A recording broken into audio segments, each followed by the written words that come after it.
Olá, muito bem-vindos e bem-vindas a mais um episódio aqui da Farraxa de Castro Cast. Estamos em período de Copa do Mundo, Brasil inteiro unido pela nossa seleção e com certeza aumenta o interesse no esporte e, por consequência, no direito desportivo. E por esse motivo nós estamos aqui hoje para falar um pouco do que é a justiça desportiva no Brasil. E nós temos conosco aqui o Luiz Eduardo, advogado, integrante do Departamento de Direito Desportivo da Farraxa de Castro, como também o Dr. Guilherme Ramidoff, advogado com experiência na área e atualmente procurador do Superior Tribunal de Justiça Desportiva da Confederação Brasileira de Futebol. Então, ao longo do bate-papo aqui, a ideia é esclarecer, tirar as dúvidas a respeito do que é a justiça desportiva no Brasil. E dentro dessa premissa, eu passo aqui a palavra ao Dr. Luiz Eduardo Figueiras para que fale um pouco dos tribunais disciplinares no Brasil, da justiça desportiva, como é que funciona. Bom, hoje, antes de mais nada, bom dia, obrigado pela palavra. Antes de falar propriamente da estrutura da justiça desportiva no Brasil, é importante ressaltar que a justiça desportiva é um órgão autônomo e privado.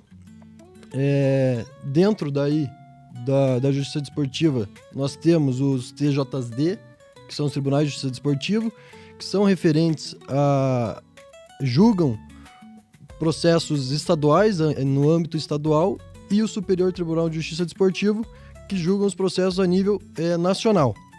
Dentro Isso no futebol ou em outros esportes também? Em outros esportes também.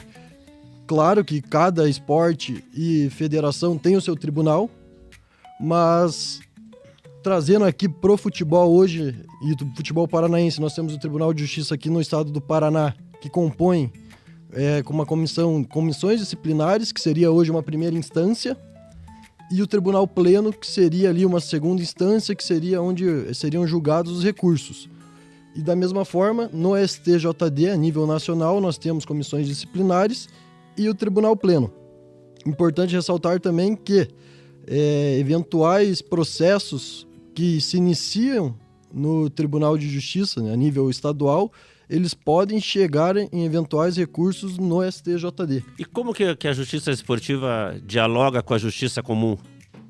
Bom, se é que dialoga aqui a justiça desportiva, ela como eu falei no início, ela é um órgão autônomo e privado. Ela não integra o Poder Judiciário, mas ela pode chegar até o Poder Judiciário desde que esgotadas todas as vias na justiça desportiva. Mas, Guilherme, se eu entrar com recurso direto na justiça comum, tem alguma penalidade? Tem legitimidade? Primeiramente, bom dia, agradecer o convite. Claro, nesses casos onde você pula essas instâncias, depende muito da federação ou da confederação que você está ali filiado. No futebol, por exemplo, se um clube ele acaba por suprimir essas instâncias e pular diretamente à justiça comum, ela pode acabar, sim, sofrendo penalidades, seja em multa ou até em algumas vezes por exclusão, seja do campeonato, seja por rebaixamento. Vai variar muito da federação ou confederação que ela está afiliada. E Guilherme, você como procurador do Superior Tribunal de Justiça, o que você vê na prática ali? Quais são os casos mais polêmicos? Quais os casos que realmente chegam aos tribunais superiores? Ali no tribunal, a gente acaba sempre recebendo a súmula da partida. E a partir dela, a gente vai analisar se houve alguma infração disciplinar. Inicialmente, a gente olha o que acontece ali em campo. Então, se um atleta agride outro, se ele cospe em outro, se ele acaba, por vezes, em reclamar de forma exacerbada, ele ultrapassa um limite ético, a gente pode, sim, analisar todas as condutas. Aí, essas infrações, a gente vai e analisa se há qualquer tipificação no Código Brasileiro de Justiça Desportiva, e se não tiver, a gente só arquiva essa súmula, se não, a gente prossegue com a denúncia. Mas, é claro, a gente aqui não se limita ao que acontece no campo de jogo ali, as 4 linhas no futebol, por exemplo. A gente pode, sim, ultrapassar ali e ver questões, por exemplo, de infraestrutura de um estádio, de uma arena. A gente pode olhar um apedrejamento de um ônibus chegando no estádio. Todas essas coisas, elas acabam, sim, tudo que interfere a competição, interfere a partida, ela pode ser analisada pelo Tribunal de Justiça Desportiva. Que interessante. E eu queria ouvir de ambos vocês, começando pelo Luiz Eduardo, como que a justiça desportiva consegue compatibilizar a questão da urgência, da celeridade de uma decisão, sem ao mesmo tempo, né, acho que aqui está grande, se ao mesmo tempo ofender o contraditório, a ampla defesa. Bom, de fato, uma das principais características da justiça desportiva é a celeridade nos julgamentos, até porque hoje um campeonato, uma competição, ela não pode aguardar meses, anos para que tenha uma decisão, levando em consideração que o resultado daquele tribunal, daquele julgamento, pode influenciar diretamente no resultado daquela competição. Mas indo direto à pergunta, o atleta denunciado ou a EPD denunciada, ela vai ter direito à ampla defesa, apresentar a defesa, em que pese tenhamos julgamentos e prazos mais curtos, aquele atleta ou aquela EPD denunciada vai ter o direito a se defender, a juntar provas se necessário, e se possível, se tiver um resultado negativo, ela também ainda vai ter a opção de interpor um eventual recurso. Então, o que busca com essa celeridade é basicamente um equilíbrio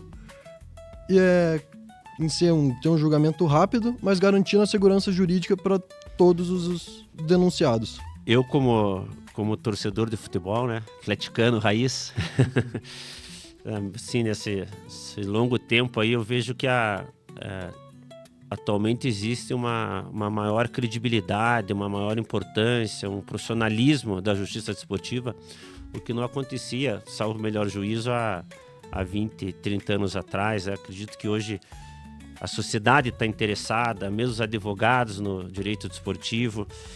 E dentro do que nós conversamos aqui, Guilherme, eu queria ouvir duas situações, se é que pode, né? Dos casos que chegam. Ontem, vendo o jogo do Atlético Paranaense com o Remo, teve um jogador que foi expulso sob a alegação de um gesto obsceno. Né, me parece até que isso é uma evolução, porque eu não via questões semelhantes há 10, 15 anos atrás. Talvez pudesse até existir, mas eu sinceramente não recordo.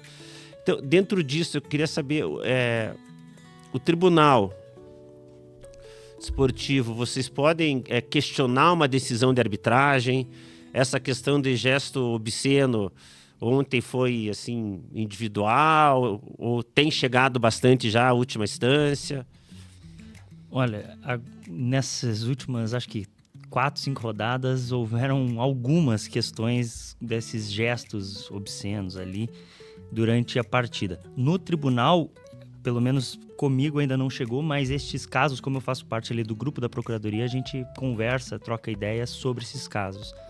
Esses casos são ali enquadrados como ofensas ali, em alguns casos, se direcionados diretamente a alguém, ou podem ser vistos como algo contrário à ética e à disciplina da partida, então ele vem bem tipificado no CBJD e pode sim ser denunciado pela Procuradoria.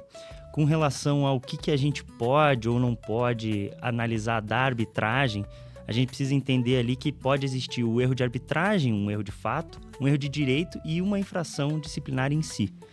O erro de arbitragem, esse famoso erro de fato, ele seria um impedimento que o Bandeira acabou não conseguindo verificar, um cartão amarelo quando deveria ser um vermelho, questões assim de jogo que o árbitro, às vezes por interpretação, às vezes só não tinha uma boa visão do lance, ele acaba por errar.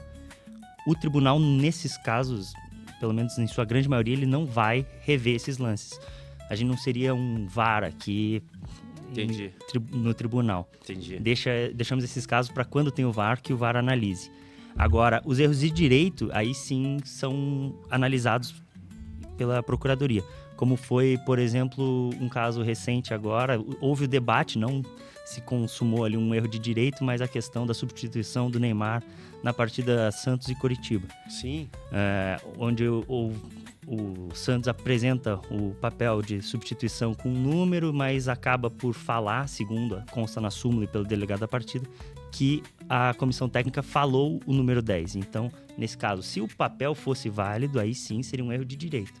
Mas como não há em qualquer regulamento, tanto da CBF como da FIFA, que obriga este papel, não se consumou um erro de direito. Pode ser que um erro de fato, mas de direito não. Interessante. E aí, nesse caso, se houvesse, como por exemplo já houve aqui no Brasil, acho que foi na Série C, o Guarani e Anápolis, onde eles jogaram por alguns minutos com 12 em campo. Aí sim, um erro de fato, um erro de direito. Aí sim, a partida pode ser analisada se seria anulada ou não, ou remarcada, mas se configurou ali no tribunal de que o resultado da partida não foi influenciado por esses minutos. Então, por isso, a partida, pelo Instituto da Pro Competizione, manteve-se ali a partida como foi feita, ignorando, entre aspas aqui, esse erro de direito. E obrigado, Guilherme. E Luiz, quais são as penalidades aplicadas pela Justiça Desportiva? Bom, hoje as penas mais comuns que vêm sendo aplicadas são as penas de suspensão em partidas, quando infrações cometidas por atletas, quando infrações cometidas pela EPD, por clubes, a infração mais comum são as penas pecuniárias. Também infrações cometidas por dirigentes de clubes, daí também em dias, as penas são em dias e não em jogos. Hoje, o panorama que tem das aplicações de penas na Justiça Desportiva são essas. Entendi. E Guilherme, depois Luiz, assim, como que eu como torcedor aqui, né, enfim, adoro futebol, como que a jurisprudência desportiva, né, qual tem sido a tendência dela de separar, se é que separa, aqui é uma pergunta, uma dúvida, a responsabilidade do atleta ou a responsabilidade do clube, quando envolve um caso de torcedor? O que tem sido decidido aí? Por exemplo, briga de torcida, arremessar questão em campo. Questões assim de arremesso de objetos em campo, que acaba sendo bastante comum, salvo engano é o 213 ali, que acaba por julgar estes casos assim. Existe o parágrafo 3º, salvo melhor juízo, que fala, caso o clube ele consiga identificar e devidamente responsabilizar, encaminhando até a delegacia, abrindo um BO ou algo que o valha, que comprove realmente uma tentativa do clube em sanar aquele problema, ele pode sim ser absolvido desses casos. Caso não seja possível, aí sim o clube ele vai acabar sendo responsabilizado, mesmo que não tenha ele praticado o ato, ele, por sua torcida, é sim responsabilizado. Entendi. E o que você tem visto nessa área com relação ao jogador, ao clube? O que o clube pode adotar de medida preventiva? Bom, hoje os clubes costumam contratar uma segurança privada para não deixar ocorrer esse arremesso de objetos, como foi o exemplo do Dr. Guilherme. Em casos como o futsal, os clubes acabam colocando redes para evitar que esses objetos não entrem dentro de quadra, mas fora isso responsabilizar, conseguir identificar e responsabilizar o torcedor que realmente efetuou esse disparo de objeto em campo. Entendi. Apesar da juventude de vocês já são, assim, a meu modo de pensar, com muito orgulho, talvez alguns expoentes, né, de destaque nesse segmento da justiça desportiva. Eu queria ouvir de vocês, para encerrar aqui, 2 questões de cada um de vocês. Passar para você, Luiz, depois para o Guilherme. Primeiro, como que você, em poucas palavras, como que você vê o futuro da justiça desportiva no Brasil? E segundo, para aquele estudante de direito que quer atuar nesse segmento, deseja evoluir nessa área, qual seria o seu conselho? Bom, referente à primeira pergunta, eu vejo o futuro do direito desportivo numa crescente, até porque hoje nós temos o CBJD extremamente recente, salvo engano, 2002, e com a alta do esporte, a profissionalização dos profissionais que integram a Justiça Desportiva, eu vejo que tem só a crescer. E em relação àquele acadêmico de direito que tem vontade de trabalhar com isso, é buscar conhecimento, estar no meio e estudo e dedicação que é possível.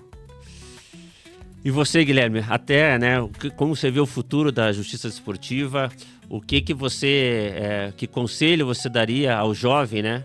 Que hoje eu vejo também, talvez até de modo inadequado, não sei, queria ouvir sua opinião, que o estudante de direito, o advogado novo fala, esse é um segmento muito fechado, é muito especializado, é difícil. Queria ouvir a tua experiência, né? Ainda, embora jovem, se procede esses comentários ou não. O meu primeiro, com relação à primeira pergunta ali, qual conselho eu daria para um jovem que queira ingressar nessa área, ou até mesmo quem com mais experiência queira também ingressar nessa área, os TJDs, eles acabam sendo uma grande porta de entrada, seja ali como um suplente, um procurador, às vezes até um defensor dativo, que em muitos tribunais já existe essa figura do defensor dativo. Ele é uma que interessante, eu não sabia. Desculpa interromper até. É uma boa porta de entrada, que ali, claro, o que está ingressando é sempre... o meio, ele é bem acolhedor, então ele sempre acaba apresentando, ajudando. Então eu vejo... Foi comigo assim, eu comecei na Procuradoria do Futsal aqui do Paraná. Todos me ajudaram, sempre nas sessões, quando eu iniciei bem nervoso, eles me acalmavam, me ajudavam, me passavam livros, onde estudar, onde encontrar soluções. Então eu vejo que para quem quer ingressar nessa área, é interessante sim procurar esses tribunais. Claro, do futebol e futsal são os mais procurados, mas todos os esportes, como foi falado aqui pelo Luiz, todos os esportes possuem tribunais específicos, e os que não possuem, eles existem tribunais que pegam os que sobram, digamos assim. Então é um meio interessante para buscar entrar no direito esportivo. Além de, claro, estágios em clubes, até em federações, sempre é bastante interessante.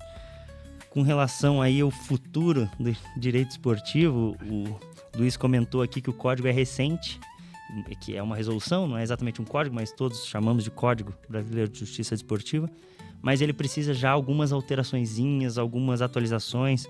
Existem algumas penas ali em multa, que se você pensar num cenário de Série A e Série B, as multas são ínfimas. Existem alguns artigos que falam em até R$10 mil, e o que seria R$10 mil para um clube de Série A hoje em dia é uma questão irrelevante para eles. Então, acredito que neste ponto poderia ser um pouquinho atualizado o código e reformado algumas questões conflitantes dentro do próprio código, que, embora jovem, também já receba muitas críticas. E uma coisa que eu vejo e que acho que é pouco explorada é a questão ali da jurisprudência mesmo. Os tribunais, eles são bastante dispersos. Aqui no Paraná a decisão vai ser uma, quando você chegar no STJD a decisão é completamente diferente. Você se prepara aqui para o Tribunal do Paraná, chega em Santa Catarina, a decisão também é totalmente diferente. Então, não necessariamente uma uniformização, mas que tenham alguns parâmetros similares nos tribunais. E os tribunais, eles publicam nas suas páginas virtuais as decisões? Todas as decisões, pelo menos aqui no Paraná e no STJD, são publicadas. Aqui no Paraná e no STJD, que eu estou presente, então eu consigo dizer com mais clareza, são transmitidas todas as sessões. Aqui no Paraná, por exemplo, toda segunda, terça, quarta e quinta tem sessão.